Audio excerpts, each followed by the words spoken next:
The 1910s, particularly the late 1910s, saw a large change in politics.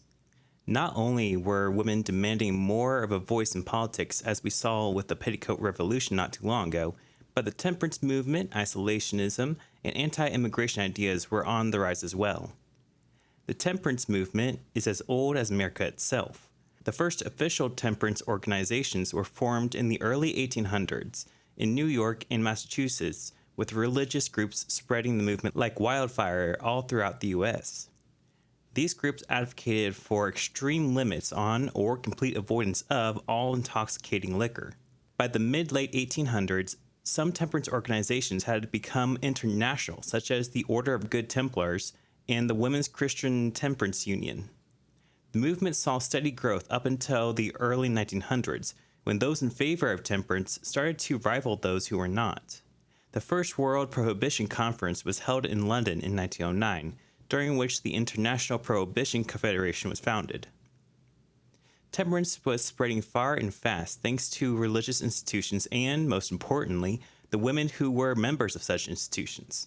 These women would go out picketing and protesting, trying to pull on the heartstrings of men who could vote, but mostly women who could go home and essentially tell their husbands and male family members how to vote, which was actually quite common. They blamed alcohol for all of society's woes, from violence to criminality, and drinking was even considered unpatriotic. By the end of the 1910s, the temperance movement had gained so much traction and so much support that both the House and the Senate had enough votes to overturn then President Woodrow Wilson's veto of the 18th Amendment in 1917. And in 1919, more than 3/4 of the then 48 states voted to ratify nationwide prohibition, which made any and all sale, manufacturing, importing, distribution, and consumption of intoxicating beverages illegal. As we see in modern times, this move did not end well, with prohibition only increasing crime rates, both organized and not, drastically until it was finally repealed in the 1930s. But we'll talk more about that another time. For now, let's shift our attention to another political movement, that being isolationism. Isolationism had been the U.S.'s guiding foreign policy since its founding, with Washington himself saying that the U.S. shouldn't be uninvolved in foreign affairs as much as possible and to not form foreign alliances. This persisted well into the 1910s and wouldn't see a large turnaround until the 1940s with World War II. However, even before this shift in guiding principles, the U.S. was gradually opening up. More and more, the U.S. was branching out and digging its toes in the global economy, forming allies, and dabbling in imperialism. By the early 1910s, things were not looking good in Europe, and in 1914, war officially broke out. The US, despite being allies with many of the nations now joining the fight, did not want to get involved in the European War. President Woodrow Wilson, elected in 1912, promised not to get America involved in the war and tried to satisfy Allied obligations by simply selling weapons and other supplies to Allied countries. While some people thought that even this was too much of an involvement and would only lead to America entering the war, many others were satisfied with this arrangement, believing that it was the only way that America could retain its neutrality.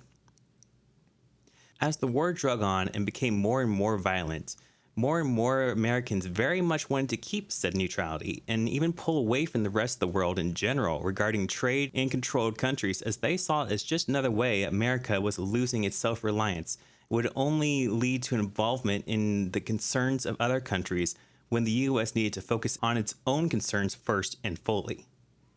We wouldn't see this fully come to a head until the 1920s, but isolationism was really starting to ramp up here and would increase drastically towards the end of the 1910s, especially after World War I.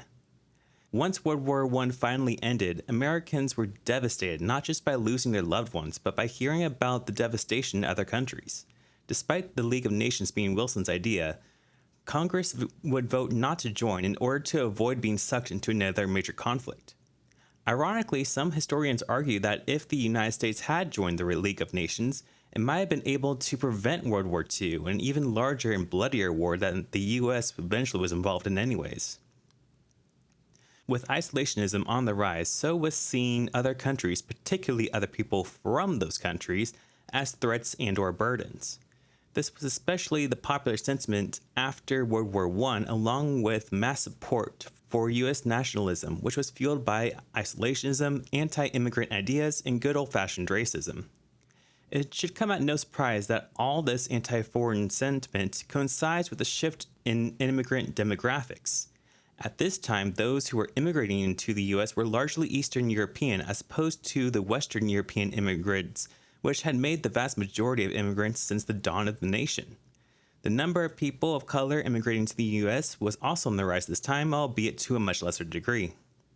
1917 saw the passage of the Asiatic Barred Zone Act, which imposed literacy tests, created an undesirables category, which included epileptics, alcoholics, anarchists, and the mentally handicapped, and barred immigration from most of Asia, excluding Russia, Japan, and the Philippines. This wasn't the first time that America had imposed legislation that restricted immigration. That would be the Page Act of 1875. But this was the official end of free immigration into the U.S. and the beginning of stricter immigration policies here on.